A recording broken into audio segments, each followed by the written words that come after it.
just to give you the current situation. I am about to land sa Hague. Galing ako Dubai. Stopover for last. It's a long haul. It's a long flight.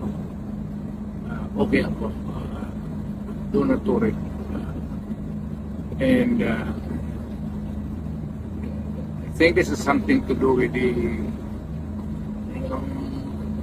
law and order noon.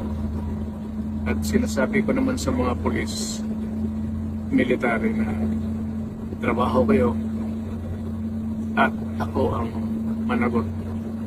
So ito na nga,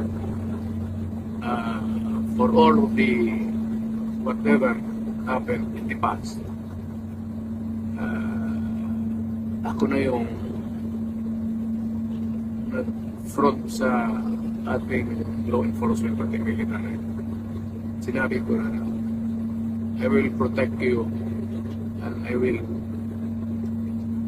ako ang managot sa lahat. This will be a long legal proceedings. But I say to you, I will continue to serve the country at so be it. Kung ganun ang destiny ko.